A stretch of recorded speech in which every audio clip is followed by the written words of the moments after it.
Assalamualaikum warahmatullahi wabarakatuh.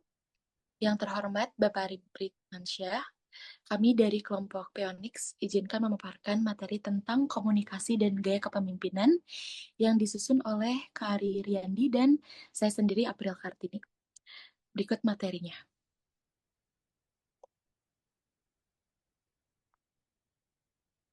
Baik, terima kasih Dinda April. Hmm. Komunikasi dan gaya kepemimpinan, komunikasi yang efektif sangat dalam gaya kepemimpinan karena satu membangun kepercayaan dan hubungan yang kuat dan dengan tim, dua meningkatkan transparansi dan mengurangi kesalahpahaman, tiga memotivasi dan menginspirasi tim untuk mencapai tujuan bersama, empat mengelola konflik dan memberikan umpan balik yang konstruktif. Gaya kepemimpinan yang baik juga melibatkan kemampuan untuk mendengarkan, berempati, dan menyesuaikan gaya komunikasi dengan kebutuhan tim. Dengan komunikasi yang baik, seseorang pemimpin dapat meningkatkan kinerja tim dan mencapai hasil yang lebih baik.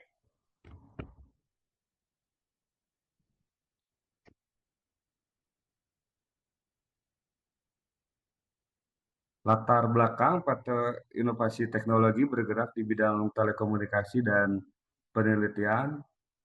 Fokus utama adalah pengembangan produk baru, Departemen Kunci, pengembangan produk, merancang dan mengembangkan produk inovatif. Meskipun tim berbakat, muncul masalah kepemimpinan. Manajer Pak Budi gaya oktokratis, keputusan sepihak, kreativitas dan inisiatif tim terbatas, tidak ada ruang bagi ide dan masukan tim, dan inovasi sedikit terhambat. Studi kasus gaya kepemimpinan.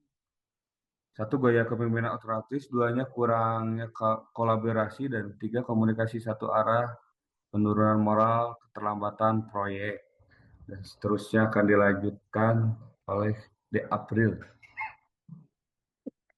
Baik, Kak, terima kasih. Di sini ada masalah dan dampak yang terjadi. Yang pertama ada gaya kepemimpinan otokratis, yaitu pemimpin lebih mengandalkan kekuasaan dan otoritasnya dalam pengambilan keputusan tanpa melibatkan bawahannya. Yang kedua juga ada kurangnya kolaborasi, yaitu tim merasa tidak diberdayakan dalam proses pengambilan keputusan sehingga menghambat aktivitas dan inovasi. Lalu yang ketiga ada komunikasi satu arah, pemimpin tidak memberikan ruang bagi diskusi atau umpan balik dari tim yang menyebabkan ketidakjelasan tujuan dan frustasi. Lalu ada penurunan moral, tim merasa tidak dihargai dan tidak terlibat dalam proses pengembangan produk yang berdampak pada semangat kerja dan produktivitas. Yang terakhir ada keterlambatan proyek, yaitu karena keputusan yang tidak melibatkan tim, jadi beberapa proyek pengembangan produk jadi terhambat. Di sini ada pertanyaan diskusi. Yang pertama, berdasarkan teori gaya kepemimpinan, apa yang salah dengan gaya kepemimpinan Pak Budi? Jawabannya itu menggunakan gaya kepemimpinan otokratis, semua keputusannya sepihak, menghambat kreativitas dan inovasi, lalu menurunkan motivasi dan rasa dihargai anggota tim. Yang kedua, Kari, silahkan yang kedua. Baik, terima kasih De April. Bagaimana Ya, seharusnya Pak Budi mengubah gaya kepemimpinan agar lebih demokratis dan memberdayakan timnya?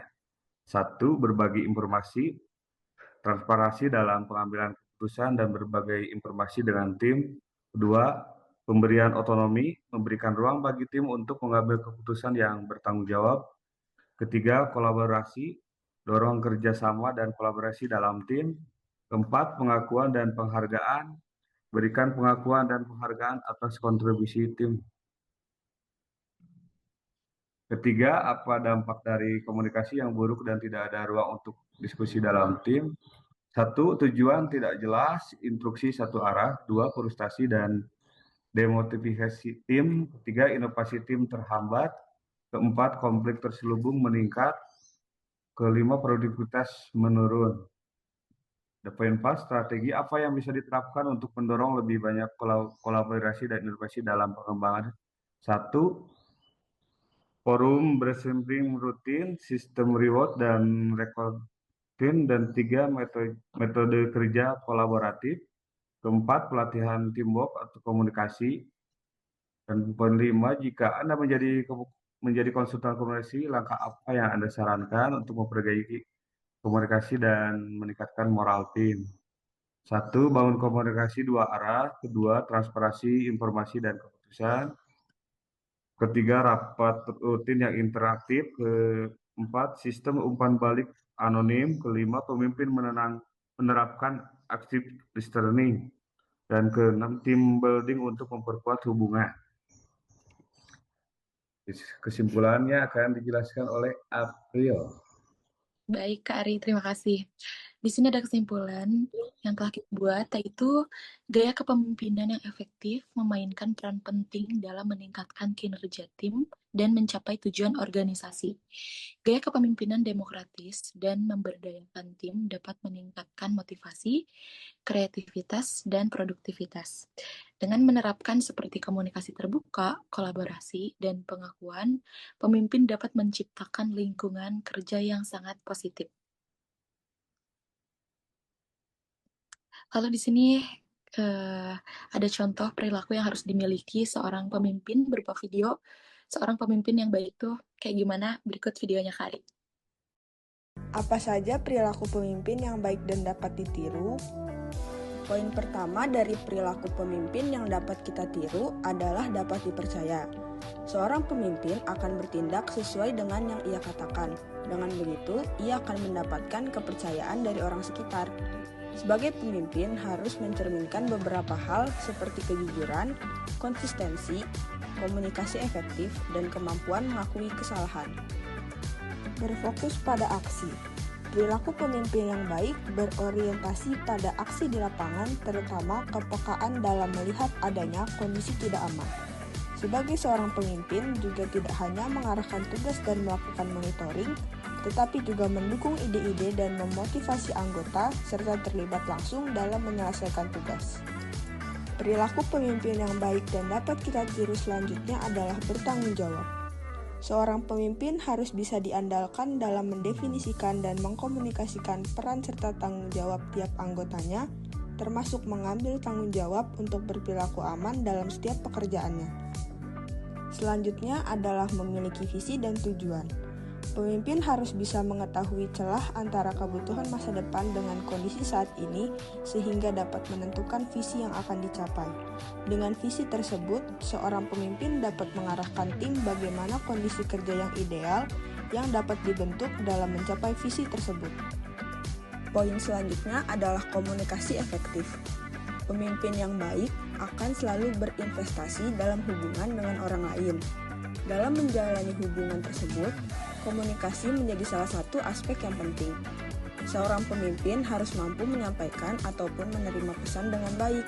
Pemimpin yang mau mendengarkan menandakan pemimpin yang peduli. Selanjutnya adalah kolaborasi. Pemimpin mampu mendukung timnya dan turut serta dalam menyelesaikan masalah. Pemimpin yang baik akan berusaha membuat anggota memiliki rasa kepemilikan terhadap suatu masalah. Yang terakhir adalah umpan balik dan penghargaan. Pemimpin yang baik mampu mengenali dan memberikan umpan balik yang bersifat membangun anggotanya. Selain itu, seorang pemimpin juga akan memberikan penghargaan kepada anggota yang berperilaku positif sebagai bentuk dukungan agar menjadi teladan bagi anggota tim lainnya. Tujuan pembelajaran. Mahasiswa memahami berbagai gaya kepemimpinan dan bagaimana gaya tersebut memengaruhi kinerja organisasi.